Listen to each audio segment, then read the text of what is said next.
What I'd like to suggest is that we hold any questions of staff until after the deputations. Is that acceptable? Okay. We do have a few. First, Steve Devereaux.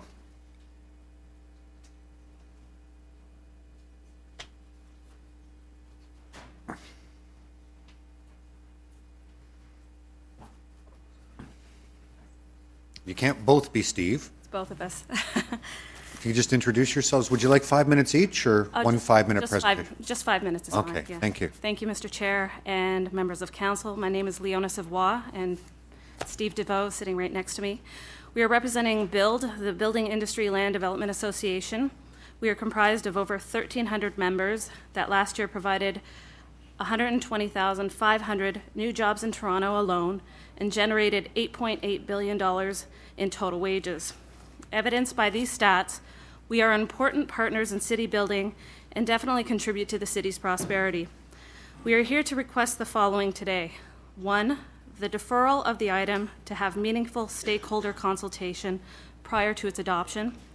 2, we request that the item be brought back to Planning and Growth Management Committee, since it is recommended that it be harmonized with the tall building guidelines, and these standards have a broad range of relevant stakeholders.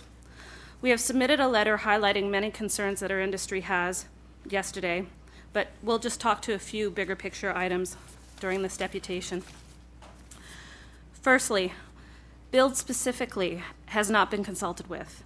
Although the report before you indicates that we have been consulted, respectfully, in our opinion, one presentation by the city's consultant 1 year ago does not count.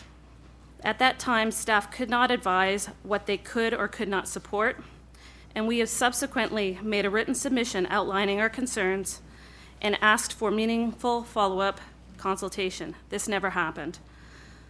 We believe that 1.5 weeks is quite unfair to actually review a 70-page document and actually fully understand it. In our opinion, we believe that this work before you has gone through a very lengthy internal review. We also believe that numerous design workshops were held because this is an exercise of city visioning and modeling. And we also suspect that many professional deliberations were held.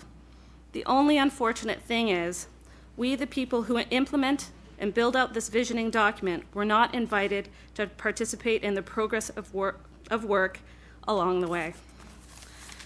Although we have been informed that these are guidelines only, our experience with guidelines is quite serious. They're applied with significant rigor, and our conformance much depends on the ultimate support we receive from staff, the communities we work in, and ultimately council. Furthermore, the report is full of suggestions that further implementation by entrenching the performance standards into the OP and zoning bylaw. Although these are just guidelines, they should not be imposed to our industry so casually. We cannot begin to list all of the questions that we have with this document.